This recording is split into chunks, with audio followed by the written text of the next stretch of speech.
Alejandro's POV. Wala po kayong dapat ipag-alala, Mr. Portugal. Matibay ang kapit ng baby ninyo. Pagbibigay assurance ni doktora sa akin. Hayaan niyo lang po makapagpahinga si Mrs. at wag na wag niyo po siyang bibigyan ng stress. Tumango si Alejandro. Nakahinga siya na maluwag na matiyak na ligtas ang kanilang anak. Baby boy, ngayon lang niya nalalaman ang kasarian ng anak dahil hindi niya sinamahan si Danica sa huling check-up nito. Hindi rin naman niya naitanong kung anong resulta sa pagpapa-ultrasound nito dahil kinakabahan siya. Ewan ba niya, ganito siguro ang pakiramdam ng first time dad. Nilapitan niya sa kamang natutulog na asawa. Wow, asawa? Hindi pa rin ako sanay sa salitang iyon. Tinitigan niya ito. Ang dami niyang atraso kay Danica. Hinagod niya ang buhok nito. At ewan ba niya kung bakit para may nagbubulong sa kanyang hagkanto.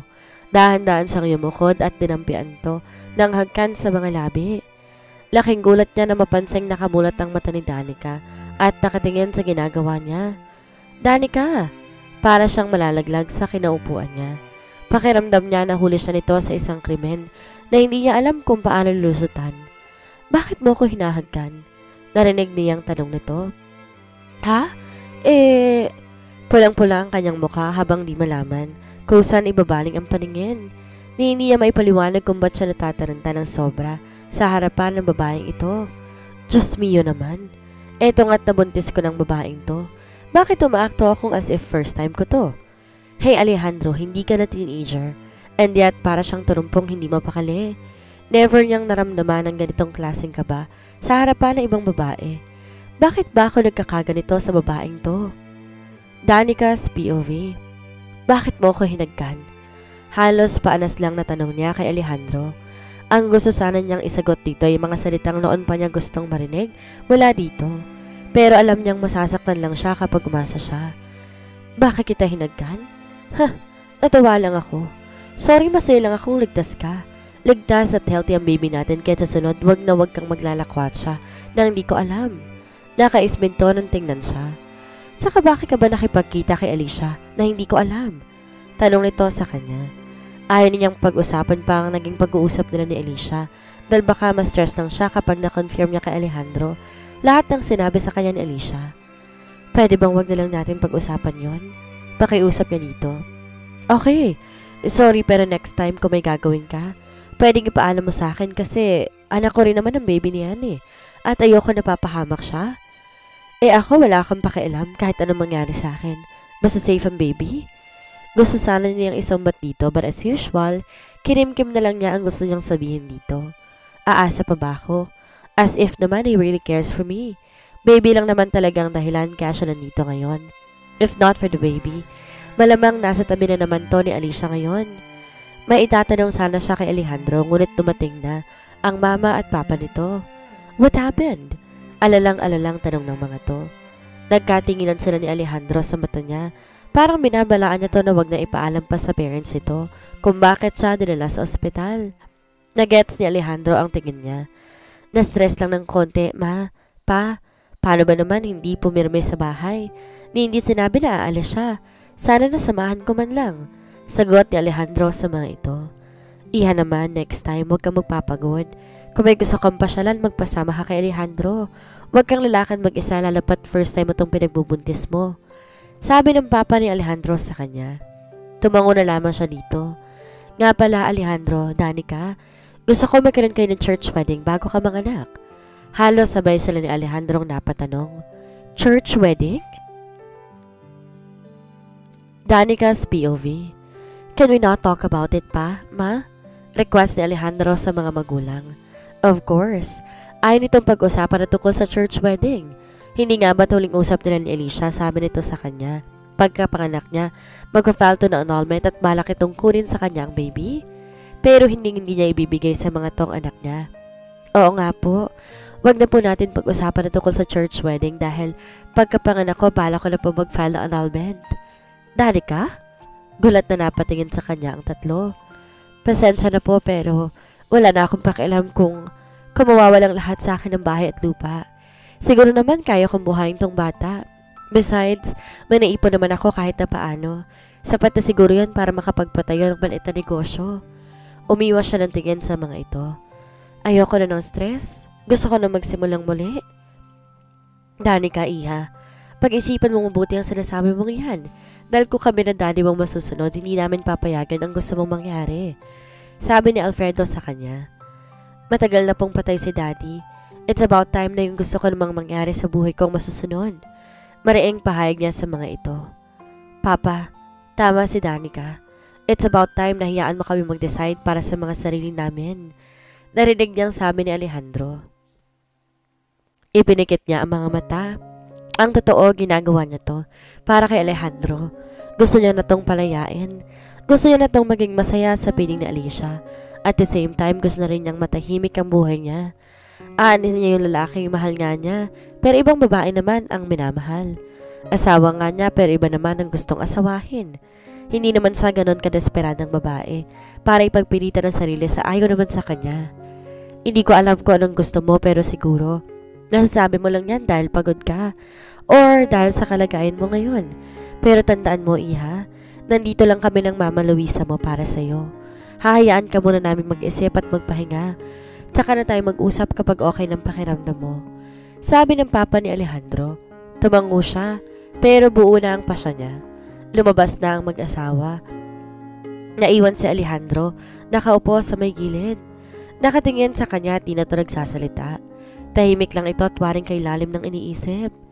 Pirikit niya ang kanyang mga mata para iparamdam dito na gusto na niyang magpahinga.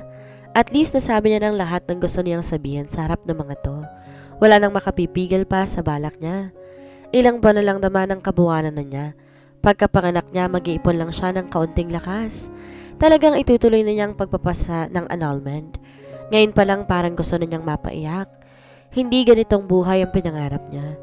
Naramdaman niya tumayo si Alejandro at lumabas ng kanyang inuokupang silid. Alejandro's POV. Talagang di na makapaghintay. May pait sa mga labing na mabas ng kwarto si Alejandro. Nagtungo sa may garden ng ospital para lumanghap ng sariwang hangin. Dahil pakiramdam niya na susuffocate siya sa loob ng ospital. Hindi niya inaasahan na sinabi yun ni Danica. Hindi ba dapat siya munang kanausap ito bago nito yun sabihin sa parents niya? Alejandro? Paglingon niya ay nakita niya si Adam at Basti papalapit sa kanya. Bakit nandito ka sa labas? Kamusta na si Danica? Okay naman na siya. Tipid na sagot niya. Nagpapahinga lang. Maya-maya niya nasilipin. Nag-lunch na ba kayo? Samahan niyo ako mag-lunch. Gusto ko ng pizza. May problema ba? Kulot noong tanong ni Adam sa kanya. Kilalang kilala niya ang kambal mula ulo hanggang paa kaya hindi siya maaaring magkaila dito. Sasabayan niyo ba ako mag-pizza or iiwan ko kayo dito? Nagkibit balikat si Adam. Okay, let's go. Sa kotse ko na lang tayo sumakay. Adam's POV. Alam ni Adam na kapag ganitong napakalakas kumain ni Alejandro, may dinaramdam to. Dalawa lang naman kasi ang way nito para maglabas ang sama ng loob. It's either kakain ng sobrang daming pizza or iinom ng beer. Minsan pareho. Tell me, anong problema? Si Alicia ba or si Danica? Tanong niya sa kakambal. Nakakaubos na to ng isang box ng Hawaiian pizza pero wala pa tong naiikwento sa kanya. Hindi ba pwedeng nagugutom lang ako? Nakangising tanong nito sa kanya ngunit ramdam niya ang bigat ng dibdib. Ganitong itsura ni Alejandro nang malaman nitong ampon lang pala sila. Paniwala nga ng marami dahil ganito ang kasarian niya, mas sensitive siya. Pero ang totoo sa kanilang dalawa ni Alejandro, ito ang mas sensitive. Noong mga bata pa sila, ito ang mas iyakin kaysa sa kanya. Di lang nagpapakita kapag umiiyak. Di kagaya niya, lantad kung lantad. Si Alejandro yata ang taong napakagaling magtago ng emotions. Pero hindi sa kanya, dahil basang-basa niya ang bawat galaw nito. Magkarugtong kasi ang mga puso nila kaya siguro kahit magaling tong magtago ng damdamin, hindi umuobra sa kanya. Tell me, or gusto mo sumigaw ako sa lumang pizza party na to at sabihin kong bakla ka rin? Trying hard magpatawang sabi niya rito, pero ligwak this time ang joke niya. Alejandro, bakit ba pinipilit mo si Alejandro? As if may magagawa ka kung sakali may problema nga siya. Sabi ni Basi sa kanya. Inirapan niya ang nobyo. Usapang kambal to, no? Asal na sabi pa niya rito. Kumain ka na lang dyan, babe. Hindi ka nakakatulong. Sita pa niya rito at saka muling hinarap ang kakambal. May kinalaman ba to kay Danica at sa plano niyang annulment? Kumunot ang noon nito. Alam mo? Takang tanong nito sa kanya. Itinawag ni mama sa akin. Sabi kausapin ko raw kayong dalawa, baka magbago pa daw ang isip ninyo. Tiningnan siya ni Alejandro. Hindi ko alam kung gusto ko makapaghiwalay sa kanya. Kanina na marinig ko mismo sa kanya na gusto niya mag-file ng annulment pagkatapos niya manganak. Ewan, pero parang nasaktan ng pride mo dahil may isang babaeng hindi nag-ahabol sa'yo for the first time. Pride nga lang bang nasaktan sa akin? Naiiling na tanong ni Alejandro.